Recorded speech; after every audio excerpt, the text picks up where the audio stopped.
Hello and welcome to the Majlis, a Central Asia podcast at Radio Free Europe, Radio Liberty. I am Mohammed Tahir, Director of the Turkmen Service at Radio Free Europe. This week, another potentially a dangerous standoff avoided in Central Asia when Uzbek troops pulled back from the territory which Kyrgyzstan calls its own. The standoff started when Uzbek troops moved into a disputed land on March 18, apparently over disagreement on a water reserve, which its ownership is also disputed by both Bishkek and Tashkent. Although this stand-up since calmed down, but according to Kyrgyz officials, there are around 50 similar flashpoints between the two countries in bordering areas. It is not only Kyrgyz-Uzbek border. Kyrgyz-Tajik border is also full of similar disputed areas. Even though the recent event was avoided peacefully, but in Ferghana Valley, all the seeds for potential larger conflict remains. Today, in the Majlis, we aim to discuss what those potential flashpoints are, what are their roots, how they affect ordinary people, and how dangerous they can get. To discuss the subject, from Dushanbe, I have Mohibullah Kurban, the editor of Tajikistan-based Nigah newspaper. Dr. Madeleine Reeves, Central Asia analyst with University of Manchester, who spent 2 years in Bishkek researching similar issues, is also joining us from UK. Also joining us, Bruce Pannier, editor of Radio Free Europe, Radio Liberty's Central Asia blog called Kishlak Oazi. Welcome, ladies and gentlemen, to the Majlis. Thank you. Thank you very much. Let's start first discussing what has really happened on March 18. How dangerous was that development, Bruce Pannier? Well, the Uzbeks moved approximately 40 soldiers up, two armored vehicles and two larger troop-carrying trucks, KAMAZ trucks. I think part of the problem was that the Uzbek authorities were so sparing in giving any details as to exactly why they felt the need to position their troops there. The troops just kind of showed up. And a little bit later, once the Kyrgyz authorities pressed them, they finally came up with the rather lame excuse that they were there ahead of the Nowruz celebrations to ensure security. But to the best of my knowledge, that was the only part of the Kyrgyz-Uzbek border where they did that. So it never really made a whole lot of sense to me. Right. It was also very interesting to witness the confrontational reaction by both sides in the fact that Kyrgyz officials have quickly called emergency meeting of the collective security treaty agreement for an intervention. Similar things have happened in the past between Kyrgyzstan and Tajikistan, Mr. Kurban. Even brief fighting took place in the past between these two countries. What can you tell us? What are the scenarios authorities on both sides of the border were expecting to happen in this recent incident on Uzbek-Kyrgyz border? The incident history goes to 19th before collapse of the Soviet Union between Kyrgyz and Tajik people. There was also disputable territory for water. At that time, one Tajik was shot. He was dead. And after that, still this problem remains, and it will be continued for the next maybe case 100 years. I don't know. But during these years, 9 Tajik citizens were killed. I mean, Tajiks are more patient than our Kyrgyz brothers. So Tajiks and Kyrgyzstan and Tajikistan are in the same almost conditions, in the same situation. They have the same problems with downstream countries. And they have no, for example, cultural disputes between Tajikistan and Kyrgyzstan. So I hope these problems will be settled. But just I want to go to add one more detail. I am from this village, this disputable hot area, which is called Chorku. Chorku from Persian means 4 mountains. Chorku. But now, Chor remains for Tajikistan, mountains went to Kyrgyzstan. Historically, here there were no Kyrgyz people, but according to maps, now it belongs to Kyrgyzstan. And there are around Chorku live our Kyrgyz brothers. Right. Yeah. Yes, there are lots of disputed land. That's why the Kyrgyz official was very open, saying that there are 50 such flashpoints between these two countries, like Kyrgyzstan and Uzbekistan. Dr. Reeves, how does this kind of stand-up starts on local level? Well, I think there are a variety of factors that contribute to triggering particular flashpoints at particular moments. So in this case, on the Kyrgyzstan-Uzbekistan border, we can see a very specific set of triggers to do with troop movements. And as Bruce Pannier commented, the degree to which this was associated with the celebration of Nowruz in this particular instance, or whether there were larger kind of underlying political factors, remains hotly disputed. So there are kind of often local precipitating factors which may be to do with moments of securitization of particular borders, anxieties about the movement of extremists, anxieties about the illicit movement of contraband goods and so forth.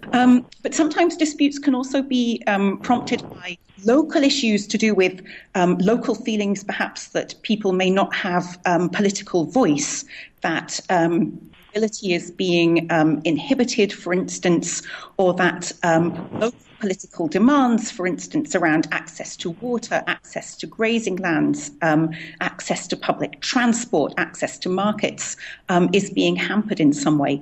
So I think it's really important to look both at the kind of short-range kind of precipitating factors for particular disputes. But also, I think it's really important to situate these disputes in a much longer range historical context. And I think that that's something very often that when these flashpoints occur, there's a lot of focus on the immediate sort of context, but less attention given to trying to understand why it is that there may be disputed territory in the first place. And I think that that longer range perspective, as our previous speaker alluded to in the case of the Kyrgyzstan-Tajikistan border, is really important. Right. Obviously, we will be talking about that subject shortly. Bruce, I'm coming back to you. The fact that the Kyrgyz official mentioned the existence of over 50 similar flashpoints between Kyrgyzstan and Tajikistan. You've been there on the ground in numerous occasions. What are some of the other flashpoints? Well, there's... For one thing, it runs almost the whole distance of the Kyrgyz-Uzbek border, and a great deal along the Tajik-Kyrgyz border, and really parts of the Tajik-Uzbek border. For that fact, there's a lot of this stuff it's disputed who owns what. Added to that, you have these exclaves that are in these areas too. They're islands that belong to another country, but they're in fact like the Sok or Shaki-Mardan exclave in Kyrgyzstan, which are technically part of Uzbekistan, and so there's the added question of access to these places. Uzbekistan feels that's part of their country. They want the roads open from Uzbekistan proper into these places too. So these are also hot spots. They want the checkpoints open, but they also want security enforced at the same time. The Kyrgyz can make the same claim about the Barak exclave, which is in Uzbekistan, and in fact the Uzbeks have almost continuously blocked access to for many, many years now. So there's that aspect to it too. As Madeline rightly pointed out, grazing and water has a great deal to do with these local disputes that break out there too. And there's also, to a lesser extent than it was true just a few years ago, but there's a tendency on the part of locals, not just local officials, but I mean even locals, to come to informal deals with people on the other side of the border to rent out or lease out parts of land which are not approved by the central government. And I can give you the example of I've passed through parts of southern Kyrgyzstan, not this last trip, but in many trips previous to this over the years, where all of a sudden we came on Uzbek checkpoints and there was Uzbek guards, and I would look on the map and it said that we were supposed to be in Kyrgyzstan, and the Uzbek border guards would ask me all kinds of questions, ask me if I had an Uzbek visa, which I explained I didn't need because I didn't want to go to Uzbekistan, and I wasn't in Uzbek territory as far as I could tell. And then we'd get back past the Uzbek border guards, and I would start talking to the Kyrgyz. I'm like, why are Uzbek troops on what should be Kyrgyz territory? And I would get the explanation that, the local official or the local people here are renting the land to the Uzbeks, and which didn't make any sense to me at all. And I'm sure that the government in Bishkek did not know or approve of this.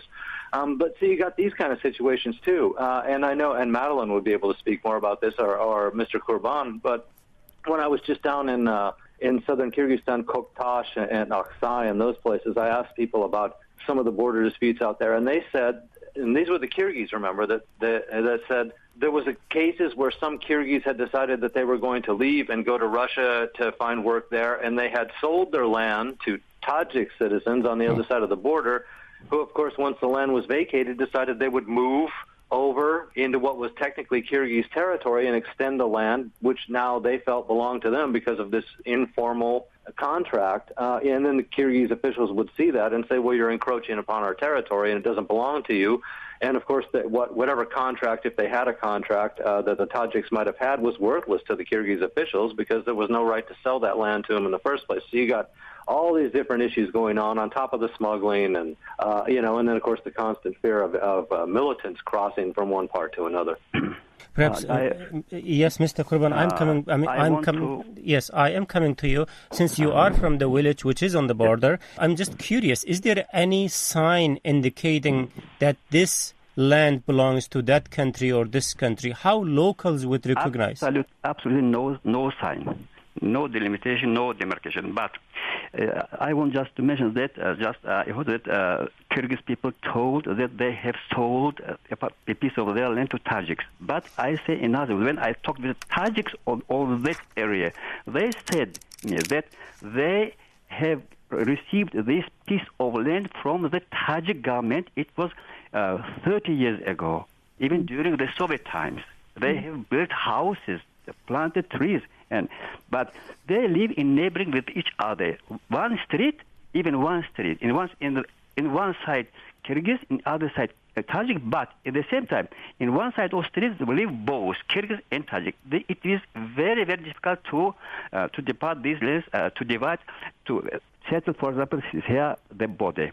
But I know that the local governments from both sides do their best to settle these problems. For example, Tajiks yielded or rented out for Kyrgyz side for 50 years a piece of land which is about 200 meters. Kyrgyz side built highway on this, which Kuktosh, it is between Kuktosh and Chorku. I hope that our guest also was there, was maybe walking on that road. But further from Chorku, go to Vorukh. There is a village of Kyrgyzstan which says Oksoy. But I wrote that also our Kyrgyz brothers should yield to Tajikistan to give a piece of land to rent out to Tajiks. In this case, there will be settled problems. Because last year there were also some people were killed and wounded in this area. Yeah. Just last month, one of our Tajik journalists was detained by the Kyrgyz border guards when he was on assignment to cover the news in which Kyrgyz border guards have reportedly installed their national flag on a Tajik-owned private home. What are some of the other highlights? Dr. Ribas, describe us how does borders and bordering areas looks like.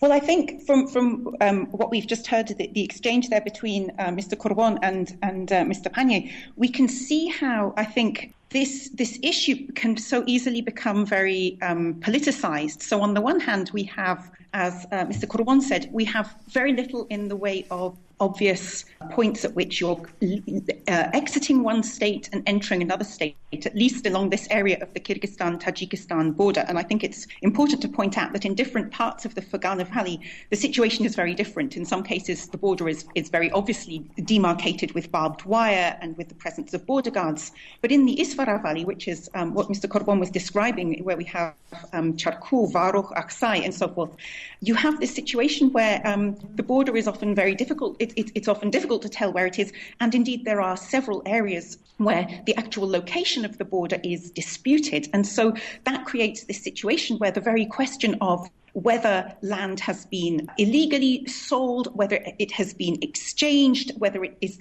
on the basis of a historical agreement, is itself very contentious. And I think one of the things that is really important in looking at these issues, I think one thing is to really bring some historical context into it, to understand why it is and how it is that these issues have emerged. But I think the other is that we need to be really aware of how quickly these issues can become politicized. You mentioned the fact that a journalist was detained. We have on the one hand this kind of tendency for issues to become politicized.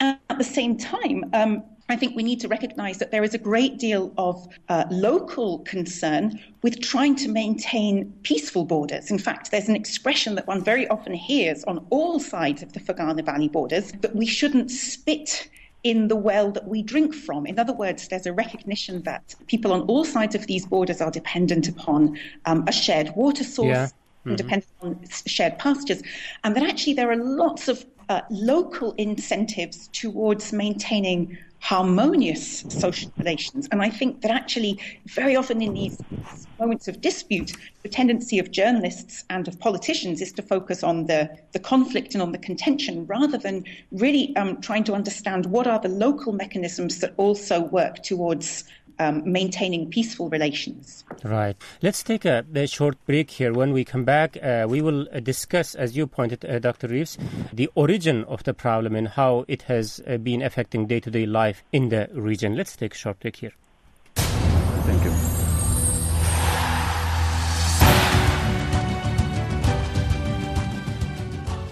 Welcome back, ladies and gentlemen, to the Majlis Central Asia podcast at Radio Free Europe, Radio Liberty. Today we are discussing the border dispute in Ferghana Valley in the light of recent tension between Kyrgyz and Uzbek border guards. To discuss the subject, from Dushanbe, I have Mohibullah Kurban, who is the editor of Tajikistan-based Nigah newspaper. From Manchester University in UK, Dr. Madeline Reeves is joining us, who is Central Asia specialist. Also joining me, Bruce Pannier, the editor of Radio Free Europe, Radio Liberty's Central Asia blog called Kishlag Awazi. I am Mohammed Tahir, director of the Turkmen Service here at Radio Free Europe, Radio Liberty. Coming back to the recent tension in Kyrgyz-Uzbek border, although after Uzbek troops pulled back from the disputed territory, there is a tense calm there. But the dispute has a long history, as Dr. Reeves mentioned in the earlier part of the program. Let's go back to the history and try to understand why does the Ferghana Valley's map looks like a spider's net. Perhaps, Dr. Reeves, you might jump in here. Sure, yes. I mean, I think when we look at a map of the Ferghana Valley, often what kind of really confronts us is this incredibly complex political geography. If you look at it sort of from a map's eye view, you see densely very complex borders. As Bruce earlier mentioned, we have enclaves or exclaves of one state entirely contained within the other state, and very often this seems that this seems to be completely arbitrary. That would be very often what confronts us, and there is one sort of discourse that says that these complex borders were somehow deliberately drawn up by Stalin in the 1920s. I think the historical record, and there's been some really great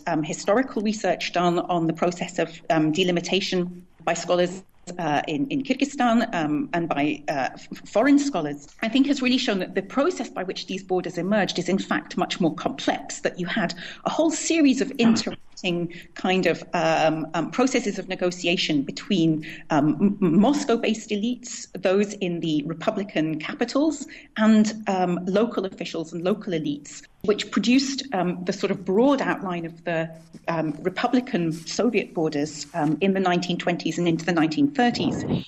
But then I think what's also important to recognize is that those borders then moved considerably during the second half of the 20th century. And this was largely to do with the increase in irrigation infrastructure during this time. If we look at the 1950s, the 1960s, the 1970s, we have a really significant increase at this time in the amount of area that was under cultivation. And to do this, what one often had was the building of infrastructure, often irrigation infrastructure, canals, reservoirs and so forth, that would be used by more than one public, and that might be, for instance, constructed in the territory of Kyrgyzstan, or the Kyrgyz Soviet Republic, as was, but paid for by the Uzbek SSR. And that's the case, for instance, that we see with the Kasansai reservoir, which is in the territory of today's Kyrgyzstan, but was constructed from the budget of the Uzbek SSR. So we have this kind of very complex political geography, not just because of the drawing of borders, but then because of these long-term leases of land during the late Soviet period, at a time when nobody imagined that the Soviet Union was going to collapse. And that then has created a situation where today there is a lot of dispute over who should have ownership over particular pieces of infrastructure, but also over the very status of some of these areas of land, because sometimes you had land that was exchanged between collective farms or between Soviet republics, and that exchange was ratified in one of the two Soviet republics, but wasn't ratified in the other republic, creating disputes today not just over where the border is, but indeed over which documents and which maps should be the basis for negotiation. That's indeed the case that we see in the Ferghana Valley, where Mr. Kurban is from, is disagreement even over which maps should be the starting point for interstate negotiation. Mr. Kurban, the way the border was drawn seems to be at the center of today's dispute. So since you are from that region, tell us, please, what was the criteria based on which these territories were divided between these republics? Ethnic criteria was the first. Where were living Tajiks belong to Tajiks. But I want to tell just that there are three maps of 19th century of Soviet maps, which delimitation of this between Kyrgyzstan and Tajikistan territory. First, it was in 1920s, as our colleague mentioned. The second, in 1950s. The third, in 1980s. And according to these three maps, more than half disputable territory goes to Tajikistan, according to this. Therefore, recently, our Kyrgyz brothers in a high level said that we will settle our problems with our Tajik friends in around a cup of tea. You see, not looking to the maps, but it is not decision, I hope, because it is prestige of two leaders, two presidents of two countries. They never will yield even 1 meter of their land to each other. Therefore, maybe you will, next question, I just may predict this question, I will tell you that only international organizations like UN, OSCE, which Tajikistan and Kyrgyzstan are members, could settle this problem. Only under aegis of this organization should settle this problem. Why? If not, it is mined with what planted by Soviet times, and one day it will blow up. Thank you. Right, but Mr. Kurban, just answering your point, there has been lots of meetings, lots of negotiations between those countries with involvement of OSCE, UN. Perhaps, Bruce, we were talking about this just before the show start. Like there were like 130 discussions between some two states within a few months. Yeah, that's true. That was in 2015. The head of according to the press secretary for the Kyrgyz border guards, there was 130 meetings in the first 3 months of 2015 just between Kyrgyz and Uzbek officials to try to resolve the border issue. And this you can just multiply that by nearly 25 years. It hasn't produced practically any results at all. We're talking about hundreds and thousands possibly of meetings between officials from bilateral meetings and from any of the combination of the three countries in the Ferghana Valley, and they just never seem to push anything forward. Mr. Kurban made a good point, and this is where it comes from. Everyone's anxious for compromise there until it comes to their side. When it comes time for you to say, okay, we'll give up some land, then that's where the problem starts. They're anxious for the other side to cede land to them, and then when it comes time to reciprocate, the negotiations seem to break down immediately. And this happened when Bakiev was there. They were trying to come up with some plan where Uzbekistan was going to give them a land trade and so that they could resolve some of these escalate problems. And Bakiev finally said that the land that Uzbekistan was offering was just worthless in comparison to the land that the Kyrgyz were going to have to put up, which was agriculturally rich. So this is always a problem. And what I'm more worried about, not so much in the case of Tajikistan and Kyrgyzstan, but again, having just traveled down there, is that the Uzbeks have actually started they've fenced off a huge section of their border, despite the fact that the demarcation is not agreed to in some places. It's absolutely ludicrous when you drive around some of these places because they have this fence that winds in and out. Sometimes it comes within a few meters of the road, and then it shoots off the road for hundreds and hundreds of meters and winds around and then comes back to the road again.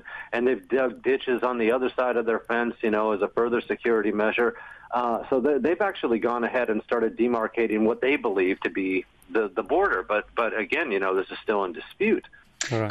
Could I come in here on this question of sure. sort of Jump in, Dr. Reeves. Because I think, what Mr. Kurban says about the importance of the involvement of international organizations, for me that's well taken. But I think that really this is an issue that has to be resolved at the highest level, at an interstate level, and that while international organizations can facilitate some of this dialogue, without the political will to really resolve these issues at the highest level, there will continue to be this kind of sort of stability of instability, in a sense, this kind of low-level uncertainty, which always then has the potential to be politicized. And I think there are a couple of really important factors here. One is this comment that, well, we'll leave the maps behind and we'll just solve everything over a cup of tea.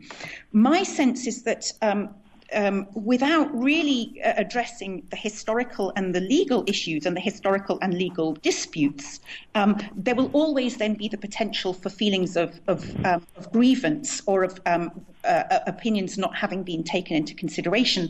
And indeed, I think one of the problems in the current impasse over delimitation between Kyrgyzstan and Tajikistan is that the two states essentially agreed on the parts that they could, on the parts of the border that they could more easily agree about, largely those areas that are mountainous and without large population density, without really agreeing the foundational principles upon which the process as a whole would be undertaken. And I think that's why we've reached this sort of impasse now. And I think, as Bruce said, indicated, what we then see is a sort of an increasing resortment to unilateral or de facto processes of delimitation through the building of infrastructure, through the building of roads and so forth, to facilitate intra-state movement from one part of a state to the other, but without really resolving the larger underlying legal issues. So that's the first thing. And then I think the second thing is, which is potentially a sort of a significant factor, perhaps especially in Kyrgyzstan, where there is a more active and vocal political opposition, is that there's a tendency, I think, for border issues to be very easily politicized, both by the government, but also by members of political oppositions who want to show their kind of patriotic credentials. By making a sort of demonstrative show of their commitment to resolving the border issues in sometimes less diplomatic ways. And so I think it's also, it's a great relief that there has been a de-escalation in the current situation of the Kyrgyzstan-Uzbekistan border. But I think it's very striking and potentially quite worrying the way that this border dispute is liable to be politicized opposition in Kyrgyzstan. I think that's also a tendency that is perhaps on the increase. Right. Dr. Reeves, you mentioned historical aspect while trying to find solution for today's problem. Perhaps, Mr. Kurban, you might jump in here. Perhaps there might be a role for Russia to play in solution of this problem, because the origin of many those border issues goes back to old Russian time, isn't it? Yes, but now you see these are countries now independent. Maybe there is influence of Russia to the both countries, but I consider that now Tajikistan is more independent rather than Kyrgyzstan, because now Kyrgyzstan, in this case, because now it's joined Russia, Euro Economic Union. Yeah. Yes. Now Kyrgyzstan could do more in this case.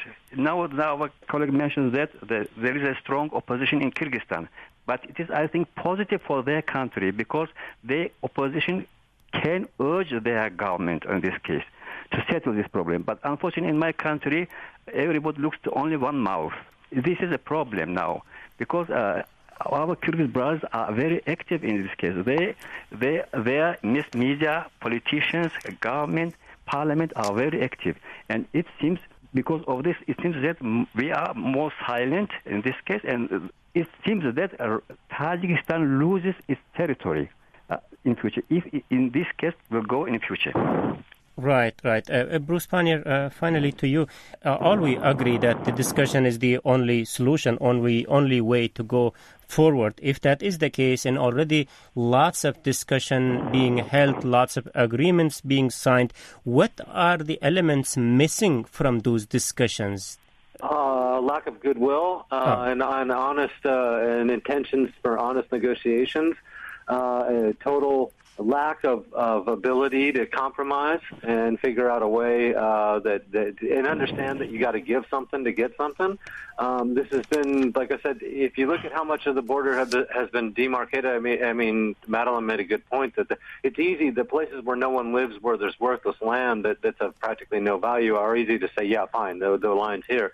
The minute it starts to be agricultural land, water, places where the water is going through and stuff, then it just bogs down, and there doesn't seem to be any way to resolve these kind of problems. Both sides want it, and neither side is willing to give that up for something else of which they believe is of equal value.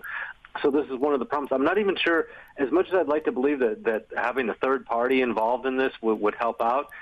We've seen in the past that especially with the recent water, that Tajikistan and Mr. Kurban could speak about that too. But the World Bank did the feasibility, the assessment, the risk assessment on the Rogun Dam. Would it be damaging to the water supply? Would there be potential environmental consequences from if it broke or during the construction and stuff?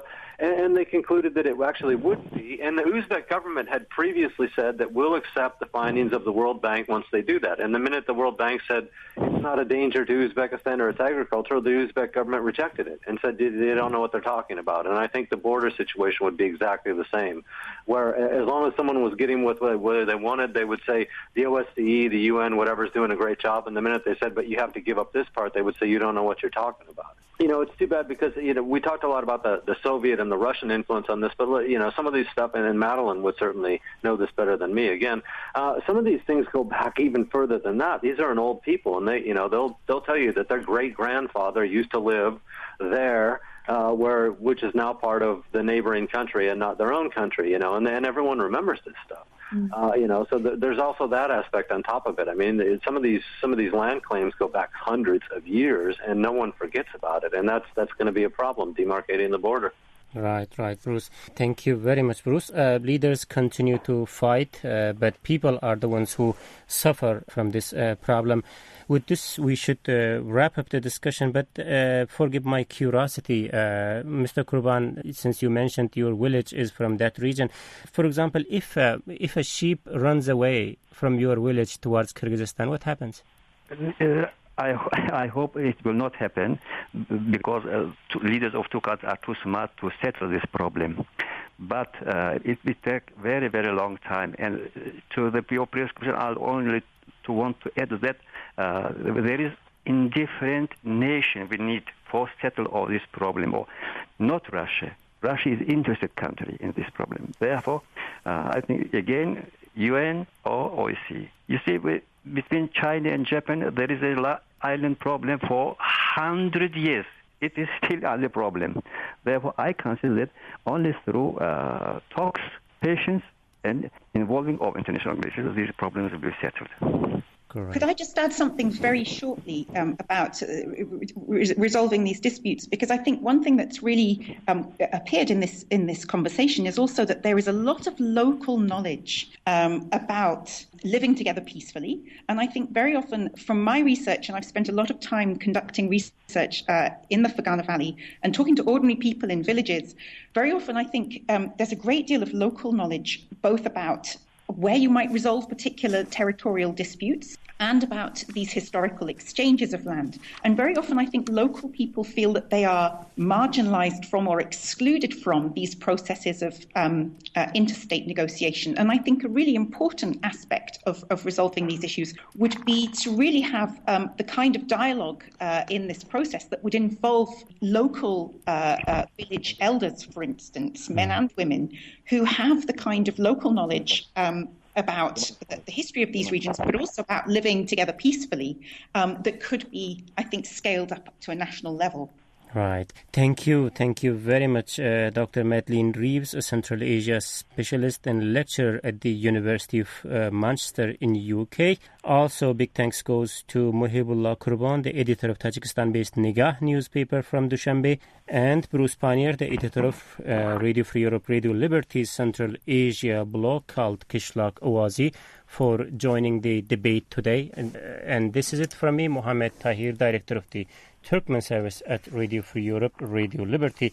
Ladies and gentlemen, thank you very much once again. Thank you. Thank you very much. Thank you. Thank you. You're welcome. Thank you.